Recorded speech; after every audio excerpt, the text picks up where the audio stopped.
between Zimbabwe and Britain, having thought relations between these two nations. And now that we have this delegation that is going to be engaging with His Excellency this afternoon, probably just an insight from your perspective, just to demonstrate and highlight how critical it is for Zimbabwe to be engaging with a source market such as the United Kingdom. Yeah. Well, Theo, this is a major development, and it's a very positive development. It's a continuation of the process that was started by His Excellency the President when he went to Davos, and he has since given forward the slogan that Zimbabwe is open for business. So it's good to see that we have these business delegations who are coming. It's not only from the UK but from Europe, and there are several who are coming. But I think I would just put in a word of caution, which is that there is a new dispensation. We do have a open Zimbabwe which is open for business, but for a business person, when they actually come in to invest, to actually put in their money, they will also be looking at the ease of doing business. And that is a program which, as you know, the Office of the President has been working on for some time, and I have also been party to that.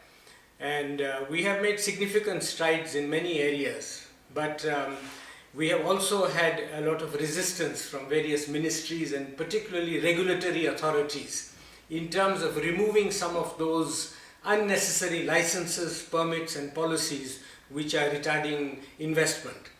And in this respect, it's important to note that while we are open for foreign investors, we also need to continue to promote our domestic investors.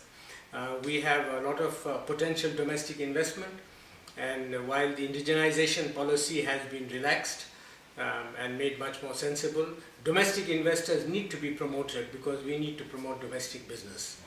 All right, so the Commonwealth Yes. is a critical component when it comes to investments. Now, what are the prospects for Zimbabwe? Going back into the Commonwealth, what are we going to be targeting specifically that can actually reboot our economic performance going forward? Well, the Commonwealth is a forum like many other multilateral forums, and it's important for Zimbabwe to participate in these international fora to present a new image in terms of what we are trying to do, in terms of the economic reform policies, in terms of the political reform policies. So I think definitely I look forward to the day when Zimbabwe goes back into the Commonwealth.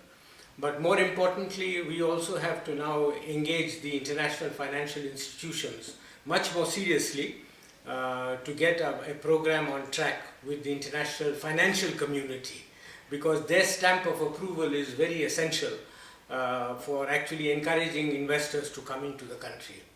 So it's very positive that the government has taken the steps to encourage these delegations to open Zimbabwe for business, and we have had commitments of over $15 billion.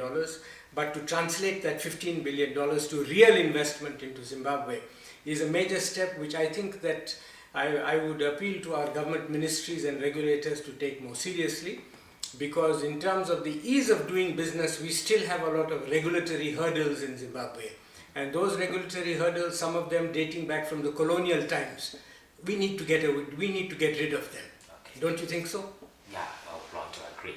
But let's look at on the 17th of May. Yes.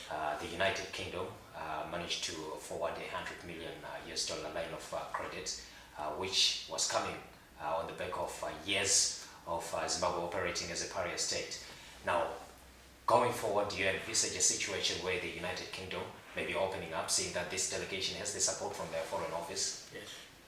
Yes, certainly. I think the engagement is progressing well, because first and foremost we had the European Union, which took forward the engagement some time ago, and they signed up a formal memorandum of understanding with the government of Zimbabwe. So that was very positive, and I'm glad to see now that the UK is moving forward in terms of its both financial engagement with Zimbabwe. And now we just have the Americans. So I think we need to appeal to the Americans to reconsider their position in terms of the sanctions on Zimbabwe. We are moving forward, and we expect, with 46 observer missions who have been invited with the government, we are likely to have a credible and a free and fair election. And so there is no reason for anyone now to look back at the past. That is history, and we should leave that history behind and look forward to a new Zimbabwe. All right. Thank you so much.